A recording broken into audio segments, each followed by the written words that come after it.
오늘 우리에게 주시는 말씀 함께 봉독하도록 하겠습니다. 구약 성경 사무엘상 5장 1절부터 9절까지의 말씀입니다. 구약 성경 사무엘상 5장 1절부터 9절까지의 말씀을 우리 한 목소리로 같이 봉독하겠습니다. 같이 읽겠습니다. 시작. 블레셋 사람들이 하나님의 궤를 빼앗아 가지고 에베네르에서로부터 아스돗에 이르니라. 블레셋 사람들이 하나님의 궤를 가지고 다곤의 신전에 들어가서 다곤 곁에 두었더니 아스돗 사람들이 이튿날 일찍 일어나 본즉 다곤이 여호와의 궤 앞에서 엎드러져 그 얼굴이 땅에 닿았는지라. 그들이 다곤을 일으켜 다시 그 자리에 세웠더니 그 이튿날 아침에 그들이 일찍 일어나 본즉 다곤이 여호와의 궤 앞에서 또다시 엎드러져 얼굴이 땅에 닿았고 그 머리와 두 손목은 끊어져 문지방에 있고 다곤의 몸뚱이만 남았더라. 그러므로 다곤의 제사장들이나 다곤의 신전에 들어가는 자는 오늘까지 아스돗에 있는 다곤의 문지방을 밟지 아니하더라. 여호와의 손이 아스돗 사람에게 엄중히 더하사 독한 종기의 재앙으로 아스돗과 그 지역을 쳐서 망하게 하니 아스돗 사람들이 이를 보고 이르되 이스라엘 신의 궤를 우리와 함께 있지 못하게 할지라.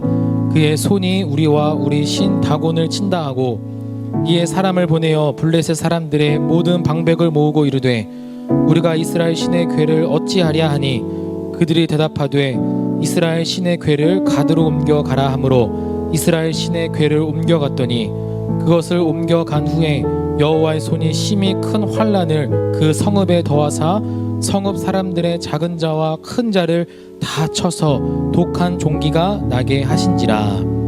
아멘. 함께 말씀 함께 나누도록 하겠습니다. 오늘 사무엘상 5장 1절에서 9절까지 말씀을 가지고 제가 가짜 신앙의 시대, 가짜 신앙의 시대라는 제목으로 말씀을 나누도록 하겠습니다.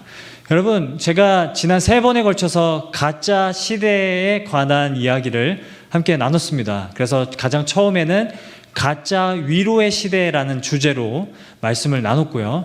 그래서 한나가 가짜 위로를 거절하고 하나님의 참된 위로를 받아들이며 살아갔다라는 그런 이야기들을 나눴고요.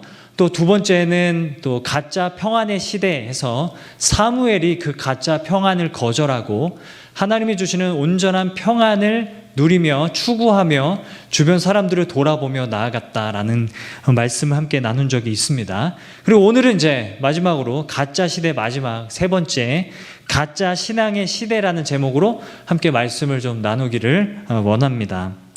지난주에 송지수 목사님께서 설교를 해주셨는데 이가봇의 시대라고 해서 이가봇이라는 말이 무슨 이빨 아플 때 먹는 약 이름 같지만 영광이 없다라는 그런 의미이죠. 그래서 이스라엘이 블레셋과 전투를 하게 되는데요. 이 전투에서 패배를 하고 언약궤를 빼앗기게 됩니다. 그래서 그 시대를 가리켜서 이가봇이라고 그렇게 아들의 이름을 지어서 이야기하는 그런 내용들에 대해서 우리가 함께 나눴습니다.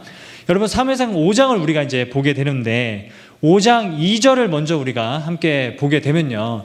블레셋 사람들이 하나님의 언약궤를 가지고 와서 다곤의 신전에 들어가서 다곤 곁에 언약궤를 놓습니다. 언약궤가 어디 있냐면 지성소가 아니라 이 다곤 신전에 있는 것을 우리는 보게 돼요. 그래서 그냥 그 전의 내용을 우리가 잘 모르고 5장만 딱 보면은 아니 언약궤가 왜 다곤 신전에 와 있지라는 생각을 하게 될 거라는 거죠. 여러분, 블레셋은요 이스라엘과 굉장히 앙숙 관계였어요. 그래서 블레셋은 일종의 해적들이라고 볼 수 있는데 이 크레데 섬에서 이제 넘어와서 지중해 연안에 그렇게 자기들의 영토를 그렇게 차지하면서 계속해서 끊임없이 이스라엘 백성들을 약탈하고 괴롭혀왔던 그런 민족이 바로 블레셋 종족들이었어요. 블레셋 종족은 굉장히 싸움을 잘했습니다. 그리고 전쟁에 능했어요. 왜냐하면 블레셋 종족은 이 철기 문명을 갖고 있었거든요. 당시 이스라엘은요 청동기 문명이었어요. 그래서 철제 무기가 없었습니다. 유일하게 사울이 갖고 있었던 칼만 철제 기구였어요. 무기였어요. 그런데 이 블레셋 종족들은 철기 문명을 갖고 있었기 때문에 나중에 여러분 그 골리앗과 싸울 때 골리앗이 철로 된 갑옷을 입고 나오잖아요. 그것에 사람들이 놀라는 겁니다. 완전 쪼는 거예요. 그리고 철로 된 창과 방패 이런 것들을 갖고 나오니까 쪼는 겁니다. 그렇게 블레셋은 굉장히 싸움을 잘했고 이스라엘 백성들을 계속 괴롭혔던 그런 민족이죠.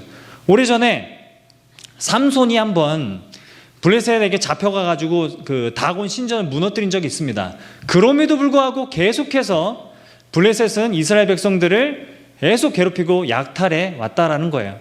그래서 이스라엘 백성들에게 있어서 블레셋이야말로 가장 처리하고 싶은 문제, 골칫덩어리였다라는 것이죠. 지금 우리에게는 코로나, 계속해서 기승을 부리고 있는 코로나 바이러스가 가장 골칫덩어리이겠지만 이스라엘 백성들에게는 이 블레셋이 가장 골치였다라는 것이죠. 그래서 전쟁에 이제 나아가게 되는 건데, 그래서 전쟁에 패하고 언약궤를 뺏기게 되고, 그래서 언약궤가 어디에 놓이게 되냐면 블레셋 사람들이 믿고 있었던 다곤 신의 신전 안에 언약궤가 놓이게 된다라는 거예요. 여러분, 어떻게 보면은 어쩌다가 언약궤가 여기까지 왔나라는 생각을 하게 된다라는 거예요. 어쩌다가 언약궤가 다곤 신전에 와 있나 이런 생각을 하게 되는 게 사무엘상 5장의 이 배경이라는 것이죠. 가끔 제가 아침에 일어나면요, 차키가 없어질 때가 있어요. 차를 타고 이제 새벽 예배를 가야 되는데 차키가 없어서 한참 차키를 찾을 때가 많습니다. 그래서 차키를 찾으면 주로 어디서 찾냐면 뭐 주방, 화장실, 그래서 어떤 때는 제 신발 안에서 차키를 찾을 때도 있었어요. 한 번은요, 제가 새벽 예배 담당이었었는데 새벽 설교 담당이어가지고 제가 좀 더 일찍 나갔어야 했는데 그날 아침에 일어났는데 차키가 없는 거예요.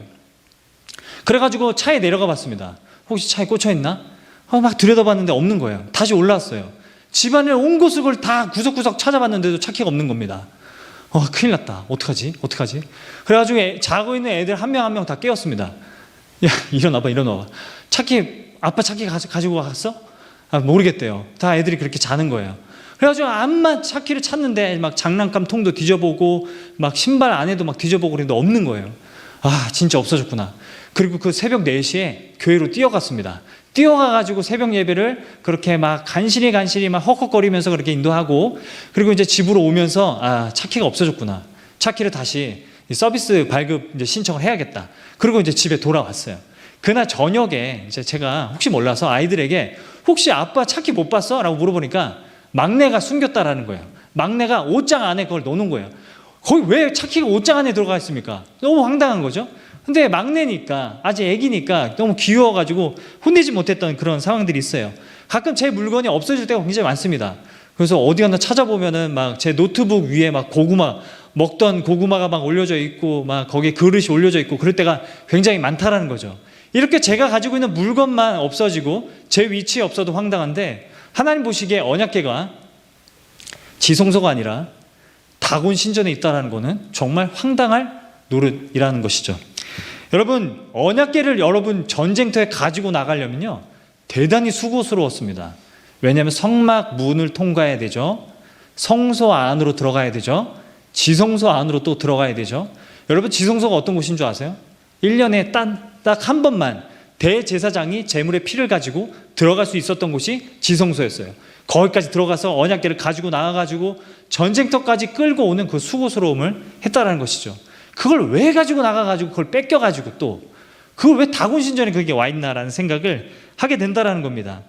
여러분, 그런데 정말 충격적인 게 뭐냐면 전쟁터에 언약궤를 가지고 나가자라고 했던 이 전략이요, 이스라엘 장로들이 회의를 거쳐가지고 나름대로 하나님의 뜻이 무엇인지를 분별한 결과였다는 사실이에요.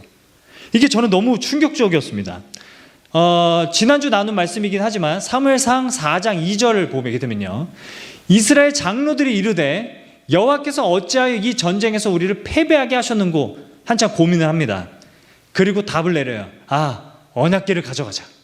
언약궤를 가져가면 우리가 승리할 수 있겠다. 우리 중에 있게 하여서 그것으로 우리 원수들의 손에서 구원하게 하자. 여러분, 이 말씀에 사용되어지는 모든 단어들은 다 굉장히 성경적이고 신앙적인 단어들이죠. 그런데 이렇게 결론을 내리고 있다는 게 저는 충격적이었어요. 누가? 이스라엘의 장로들이, 말씀을 잘 알고 있었던 이스라엘 장로들이, 제사장들이 이렇게 결정을 한다는 게 저 너무 충격적이었다는 거예요. 여러분, 그런데 이들은 충분히 그래도 하나님의 뜻이 무엇일까? 지금 이러한 상황 가운데 하나님의 뜻이 무엇일까를 그래도 나름 분별하고 나름 해석하려고 노력한 결과로 이런 전략을 이제 꾸며내게 된 거죠. 그런데 여러분, 이것이 굉장히 성경적인 근거가 있었습니다. 왜냐하면 이전에 전쟁터에 나갈 때 언약궤를 가지고 나간 적이 있었기 때문이죠. 경험을 가지고 이들은 전략을 세운 거예요. 여러분, 그게 언제인 줄 아세요? 여리고성 전투입니다. 여호수아서 6장 4절을 보게 되면 하나님께서 말씀하시죠. 너희가 여리고성을 돌 때에 언약궤를 가지고 돌라. 그리고 이들은 성만 돌고 그 성이 무너지는 것을 경험했어요. 이들은 이때 영광을 재현하고 싶은 거예요. 여러분, 얼마나 그 동기가, 언약궤를 가지고 전쟁터에 나아가는 그 동기가 얼마나 순수했습니까? 얼마나 진심이 담겨져 있습니까? 이들이 그렇게 언약궤를 가지고 나가서 이들이 원했던 게 뭐예요? 옛날에 여리고성 전투의 그 영광을 재현하자. 과거의 영광을 재현하자. 이들은 그런 마음으로 언약궤를 들고 나갔다라는 거죠. 여러분, 이스라엘 장로들도 나름 하나님의 뜻을 고민하여서 어떻게 하면 하나님의 영광을 우리가 재현할 수 있을까를 고민한 결과였다라는 거예요. 근데 결과가 어땠죠? 완전히 망했습니다. 전쟁에서 진 것도 충격인데 하나님이 도와주시지 않았다는 게 그들에겐 더 충격이었을 거예요. 언약궤를 가지고 나갔는데 도와주지 않았어요. 이거 대단한 거 아닙니까? 정말 충격적이었을 거라는 거죠. 저도 이제 오래전에 취업 준비할 때는 면접장 갈 때 항상 성경책을 가지고 갔어요. 그래서 믿음으로 갔죠. 그래서 막 그 공부할 거 안 가져갔습니다. 이런 거 지금 봐서 뭐해. 성경책만 가져갔습니다. 읽혀지지도 않는데 성경책 올려놓고 막 기도하고 막 말씀 보고 있고, 이순행 뭐 들어오세요 그러면 들어가서 면접 보고 막 또 떨어져서 막 실패하고, 그걸 경험했던 적이 있어요. 그러면서 돌아오면서는 왜 하나님이 안 도와주시지? 내가 성경책도 가져갔는데, 이렇게 생각했던 적이 많다라는 거예요. 내가 새벽 예배도 했는데 왜 안 도와주시지? 이런 생각을 했을 때가 많다라는 것이죠. 여러분, 왜 여리고성 전투 때는 언약궤를 가져가도 됐고 블레셋 전투에서는 언약궤를 가져가서 실패를 했습니까? 왜 그때는 되고 지금은 안 됩니까? 여러분, 구약에 나오는 그 하나님의 모든 기적들이 그때는 되고 왜 지금은 안 일어나는 것입니까? 우리가 성전에 모여서 함께 기도하면 전염병들이 물러가고 막 이런 일들, 기적들이 일어날 것 같은데 왜 그때는 되고 지금은 안 됩니까? 이런 고민을 우리는 하게 된다는 거예요. 여러분, 여리고성 전투와 블레셋과의 전투를 비교해보면 여리고성 전투에서 언약궤를 가지고 나간 그 행동은 하나님의 말씀에 대한 순종이었습니다.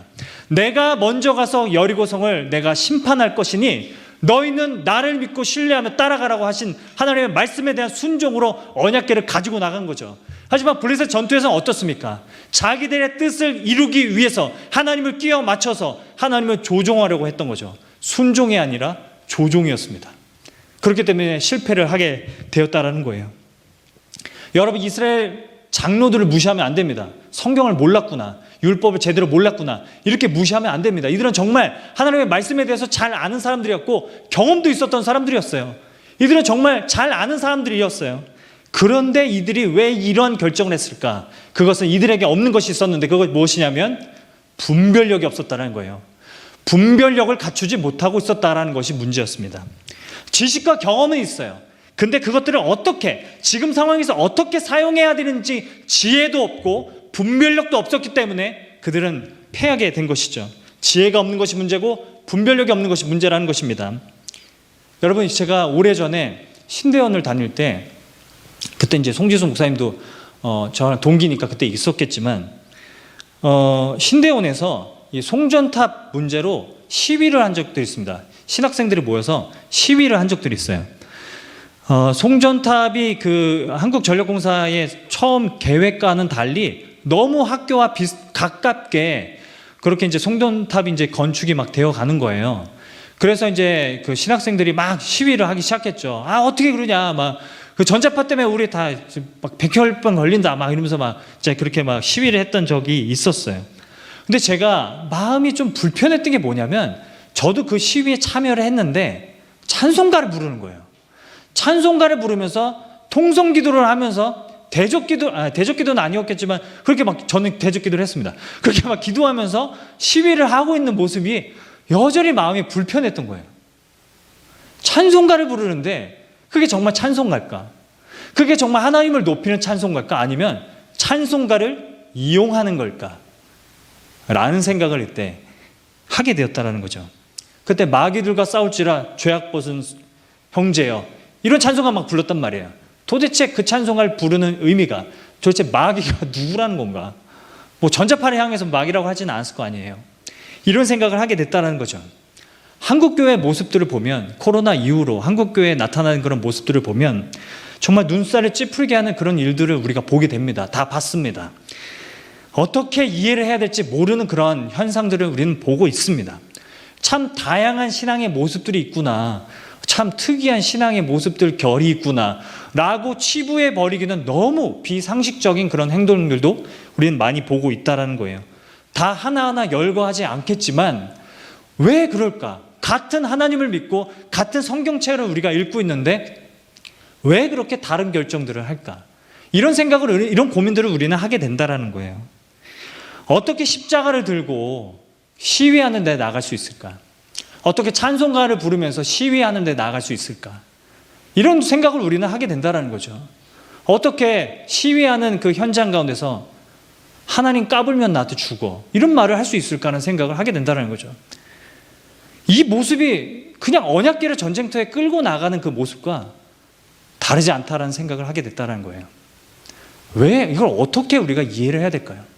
왜 우리는 같은 하나님을 믿고 같은 성경을 믿고 있는데 왜 이렇게 다른 걸까라는 생각을 하게 된다는 것입니다. 이것에 대해서 어떻게 우리가 분별력을 가져야 되는지 때로는 혼란스러워서 답답할 때가 많다는 거죠. 여러분, 왜 이런 일들이 일어날까요? 그거는 지식과 경험은 있는데 분별력이 없어서 그렇습니다. 하나님 사랑하는 마음 크고 순수한 거 알지만 분별력이 없어서 그렇습니다. 우리에게 분별력이 사라져 있어서 그렇습니다. 분별력이 없으면 하나님의 말씀을 얼마든지 나를 이용해서 내 뜻과 내 목적에 끼워 맞출 수 있는 것이 인간의 모습이라는 것을 우리는 너무 자주 잊고 살아간다는 것이죠.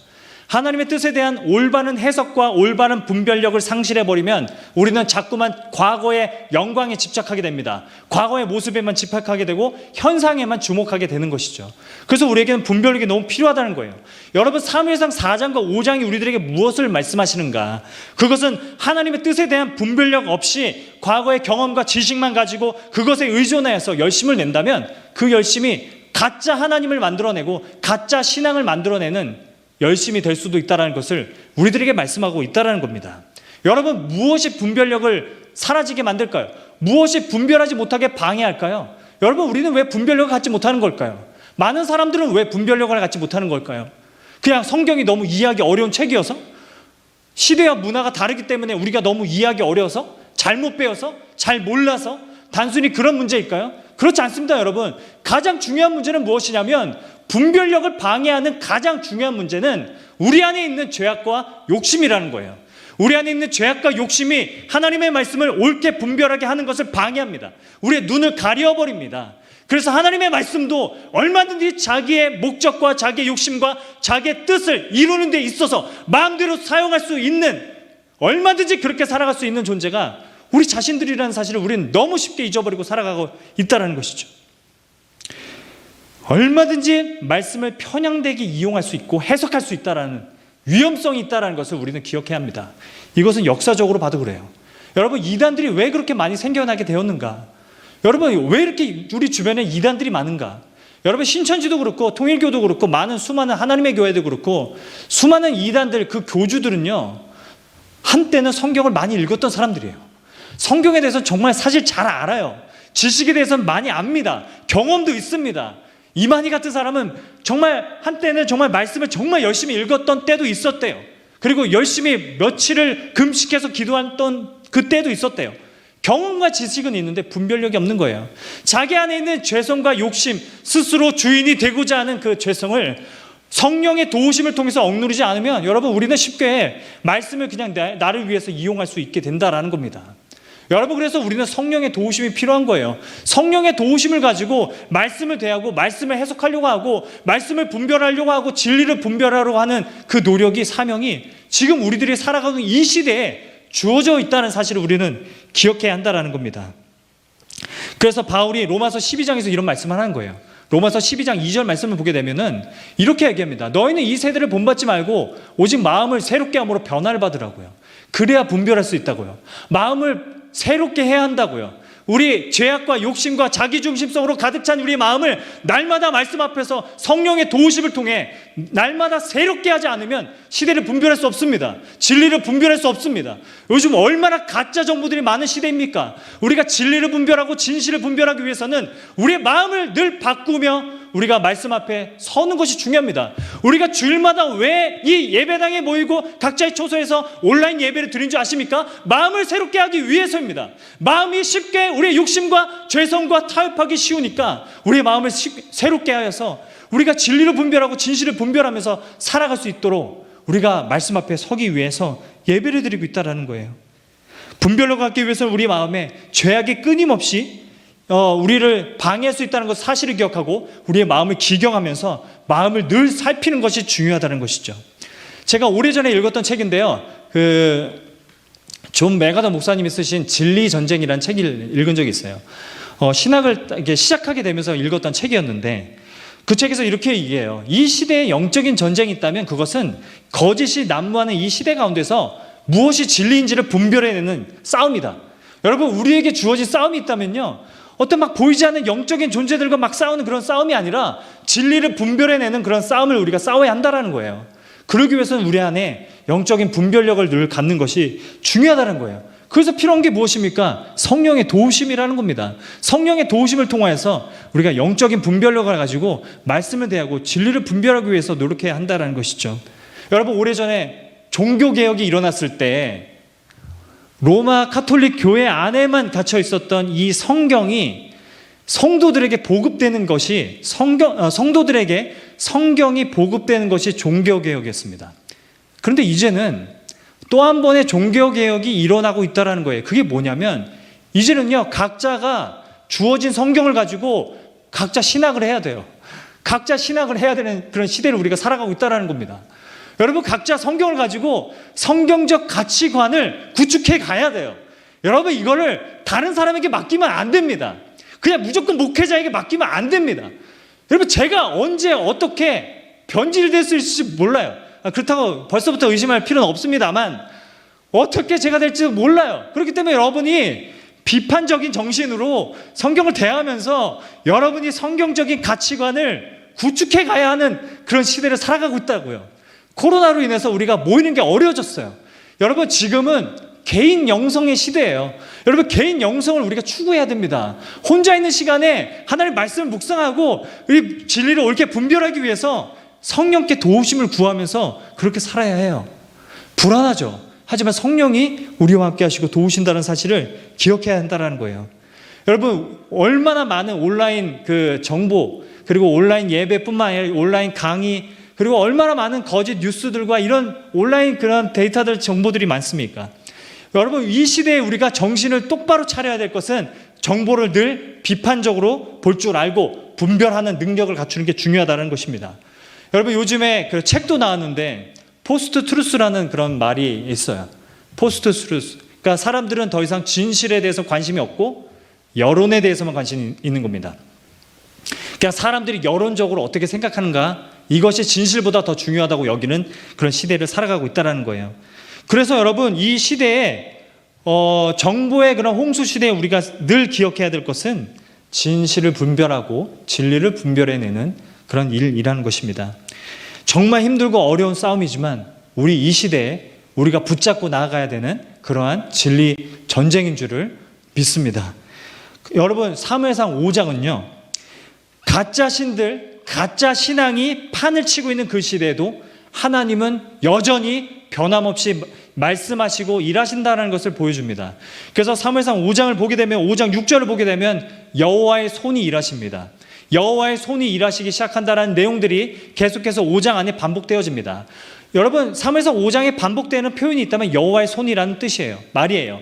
여호와의 손이 일하시고 여호와의 손이 일하시고 여호와의 손이 일하십니다. 그렇게 하나님이 여전히 일하고 계시다는 것을 말씀합니다. 하나님이 패배하시는 것 같죠? 그냥 5장의 내용을 얼핏 보면 하나님이 다곤 신전에 갇혀서 그렇게 패배한 것 같죠? 수치를 당하시는 것 같죠? 무슨 핵폐기물처럼 여기 옮겼다 저기 옮겼다, 저기로 보내라 여기로 보내라, 그리고 뭐 폭탄 옮기기 게임하듯이 여기로 옮겨라 저기로 옮겨라, 너네가 가져가라, 이렇게 언약궤가 돌아다니고 있는 것 같고 하나님이 버림을 받는 것 같고 수치를 당하고 있는 것 같지만, 사실은 하나님이 먼저 블레셋 진영으로 가셔서 블레셋 진영을 다 초토화시키고 박살을 내고 있다는 것을 사무엘상 5장이 말씀하고 있다는 겁니다. 이스라엘 백성들이 할 수 없었던 것을 하나님이 먼저 가셔서 싸우시고 승리하신다는 것을 말씀하고 있다는 거예요. 우리가 살면서요, 진리가 늘 패배하는 것 같아요. 진실이 늘 실패하는 것 같습니다. 진실하게 살아가고 정직하게 살아가고 그리고 진리대로 살아가면은 늘 실패하는 것처럼 보이는 세상 가운데 우리가 살아가고 있다는 것이죠. 그런데 성경이 무엇을 말해줍니까? 진리는 언제나 살아서 역사하신다는 것을 우리들에게 말씀하신다는 겁니다. 언제나 어둠 속에도 빛을 비추듯이 진리는 어둠 속에서도 모든 거짓 가운데서도 빛을 드러낸다는 것을 말씀하고 있다는 것이죠.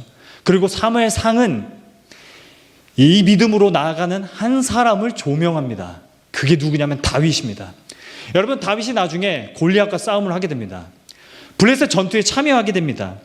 그런데 이 다윗은 이스라엘 민족의 여론에 휘둘리지 않습니다. 이스라엘 사울과 그의 신하들과 그의 형제들의 판단과 평가에 휘둘리지 않습니다. 진리를 붙잡고 나아가는 그 모습을 다윗을 통해서 보여주고 있다는 거예요. 사람들의 비난에도 굴하지 않고 다윗이 나아가게 된다는 것이죠. 여러분, 당시 전쟁은요, 신들의 싸움이라고 여겼습니다. 그래서 사무엘상 17장을 보게 되면은 여러분, 골리앗이 다윗이 나올 때 뭐라고 얘기하냐면요, 그들의 신들의 이름으로 저주를 합니다. 당시에 그냥 전쟁은요, 그냥 전쟁으로 보지 않고 신들의 전쟁으로 봤거든요. 내 신의 이름으로 나가고 너는 너의 신의 이름으로 나가고 누구의 신이 이겼는가 전쟁을 통해서 한번 확인해 보자, 이렇게 생각하고 있었거든요. 그런 전쟁 가운데 다윗이 나아갑니다. 그런데 여러분, 다윗이 뭐라고 고백하냐면 이렇게 고백합니다. 17장 47절을 보면 다윗이 이렇게 이야기하는데요, 여호와의 구원하심이 칼과 창에 있지 아니함을 이 무리에게 알게 하리라. 전쟁은 여호와께 속한 것인즉 그가 너희를 우리 손에 넘기시리라. 전쟁은 여호와께 속하였다. 여러분, 전쟁은 여호와께 속하였다라는 이 표현을 직역하면요, 이렇게 해석이 될 수 있습니다.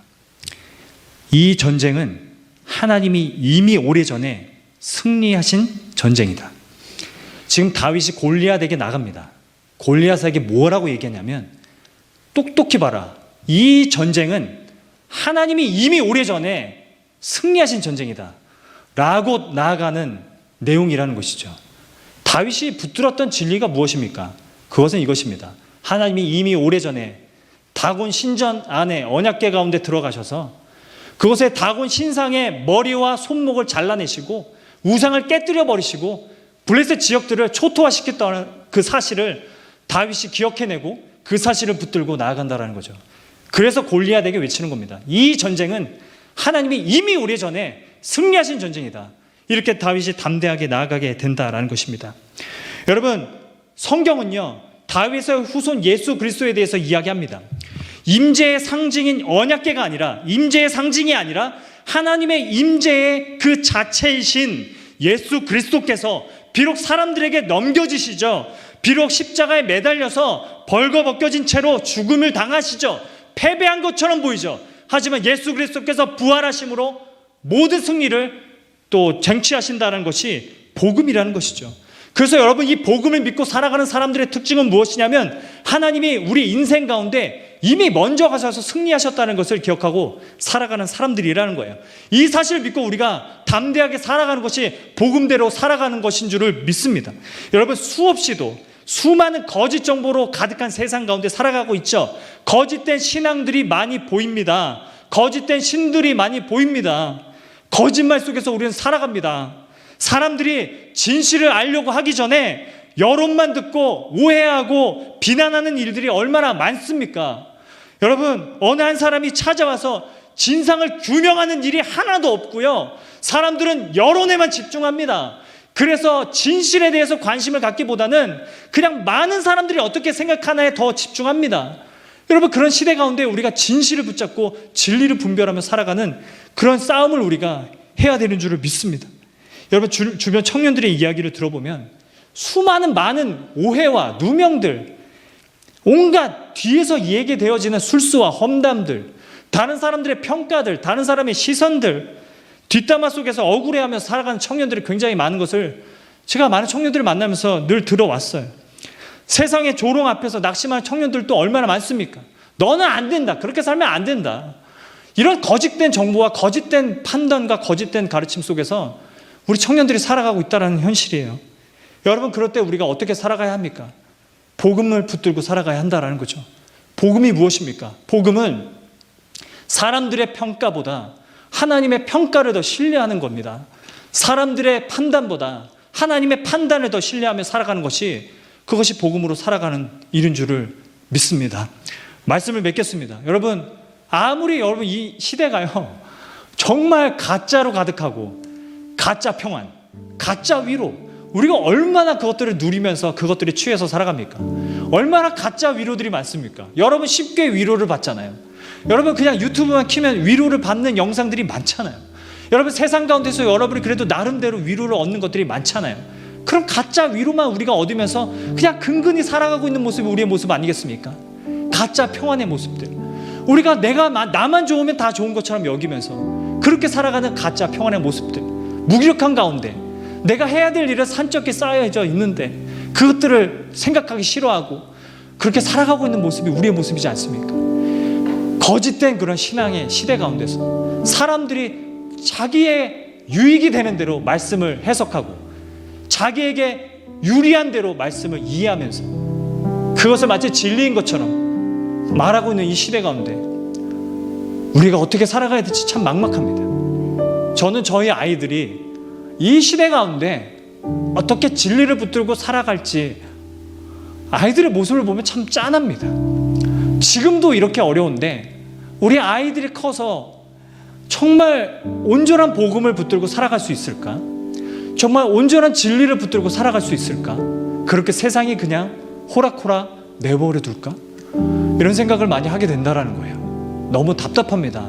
여러분, 사실 현실을 제대로 직면해 보면 우리 주변에 우리가 도전하고 싸워야 될 일들이 너무 가득 차 있다는 것을 우리는 알게 됩니다. 하지만 우리는 자꾸 회피하게 되는 것이 우리의 마음이라는 거예요. 여러분, 우리에게 필요한 것이 무엇입니까? 복음입니다.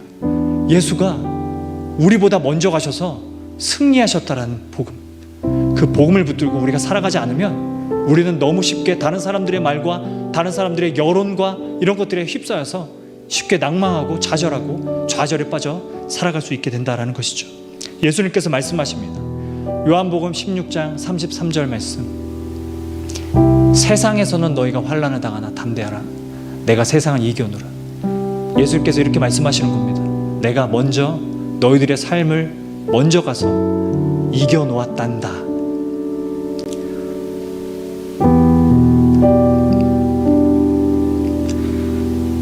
이 주님의 말씀을 우리가 다윗처럼 붙들고 여러분이 처한 모든 싸움의 현실 가운데서 담대하게 선포하면서 나아가시는 그런 청년들이 되기를 간절히 축원드립니다. 전쟁은 하나님께 속하였다. 이 전쟁은 하나님이 이미 오래전에 승리하신 싸움이다. 이런 담대함을 가지고 살아가는 게 지금 우리 모두에게 너무 필요합니다. 이 사실을 여러분 붙드시고 여러분 이 사실을 의지하시고 살아가시는 저와 여러분이 되기를 간절히 소망합니다. 거짓의 시대, 거짓 위로의 시대, 거짓 평안의 시대, 거짓 신앙의 시대, 다윗처럼 담대하게 진리로 싸워가고 진리로 나아가는, 투명하게 정직하게 더욱더 진리를 붙잡고 나아가는 저와 여러분의 삶이 되기를 주님의 이름으로 축원드립니다.